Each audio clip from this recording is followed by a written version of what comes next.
अस्सलाम वालेकुम, मैं हूं गुलाम मुस्तफ़ा। आप देख रहे हैं बखर नेटवर्क। स्वात एक बार फिर अमन दुश्मन अनासिर के निशाने पर है। अमन दुश्मन अनासिर की पे दर पे कार्रवाइयाँ स्वात के अंदर बढ़ती जा रही हैं। हालिया कुछ दिनों के दौरान एक स्कूल वैन के ऊपर फायरिंग की गई, जिसके नतीजे में स्कूल वैन का ड्राइवर जान बहक हो गया और 2 बच्चियां जख्मी हो गई। उसके बाद स्वात के लोगों ने कई दिन तक स्कूल वैन ड्राइवर की मैयत को सड़क पर रखकर एहतजाज किया और उनका मुतालबा था कि स्वात के अंदर अमन दुश्मन अनासिर की ये जो बढ़ती हुई कार्रवाइयाँ हैं, इन्हें रोका जाए, इन पर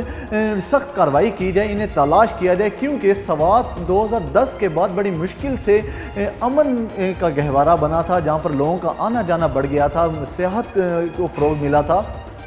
लोगों ने करोड़ों रुपए इन्वेस्ट करके वहाँ होटल्स बनाए और लोगों के एक तफरीह का मरकज़ बना। लेकिन अब फिर से स्वात वैसे ही अमन दुश्मन अनासिर के निशाने पर आ रहा है और लोग वहाँ जाने से कतरा रहे हैं। लोगों में एक खौफ व हरास सा फैला हुआ है। वहाँ पे लोगों का एहतजाज करते हुए उनका मुतालबा था कि हम अब 2010 की तरह स्वात को नहीं छोड़ के जाएंगे, हम अपना शहर नहीं छोड़ के जाएंगे, हम अपने घर नहीं छोड़ के जाएंगे, हमें सिक्योरिटी फराहम की जाए। उन्होंने आर्मी चीफ, जो पाकिस्तान के आर्मी चीफ हैं, उनसे, पाकिस्तान की वफाकी हुकूमत से, KPK की सूबाई हुकूमत से भी मुतालबा किया कि उन्हें सिक्योरिटी फराहम की जाए। क्योंकि अगर हम देखें तो 2010 के बाद वहाँ के लोगों ने हिजरत की और मुख्तलिफ शहरों में जाकर आबाद हुए और उसके बाद स्वात में एक लार्ज ऑपरेशन किया गया आर्मी की तरफ से और वहाँ पर अमन दुश्मन अनासिर का सफाया किया गया और उसके बाद वहाँ पर तमाम लोगों की रिहेबिलिटेशन की गई, वहाँ लोगों को दोबारा आबाद किया गया और बड़ी मुश्किल से लोगों का जो रहन सहन है, लोगों का वहाँ पर ज़िंदगी जो है वो मामूल के मुताबिक हुई। और अब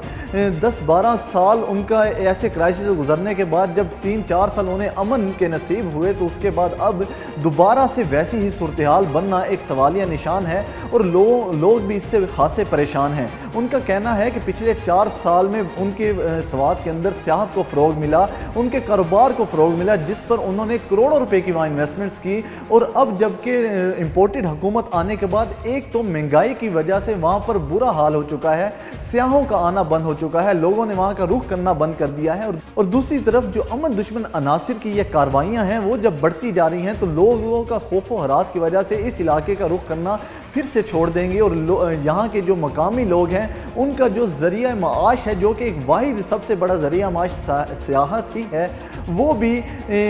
उसको भी नुकसान पहुँचेगा। तो इसलिए उनका कहना था कि उनका आर्मी चीफ से भी मुतालबा है, उनकी तमाम जो पाकिस्तान की लॉ इन्फोर्समेंट एजेंसीज हैं उनसे भी मुतालबा है कि उनको सिक्योरिटी फराहम की जाए। उनके लिए जो पहले वहाँ पे आर्मी की चेक पोस्ट बनाई गई थी, वैसी ही चेक पोस्ट बनाई जाए, वहाँ पे पुलिस को जो नफरी है उसको बढ़ाया जाए ताकि स्वात को अमन का गहवारा ही रहने दिया जाए, स्वात दोबारा वैसे माहौल में ना जाए जो कि वो 2010 के बाद माहौल क्रिएट हुआ और वहाँ पर एक लार्ज ऑपरेशन किया गया।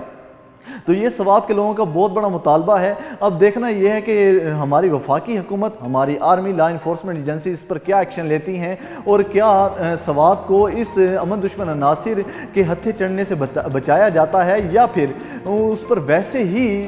इग्नोरेंस और नेगलिजेंस का मुजाहरा किया जाता है कि जैसे पहले किया गया था।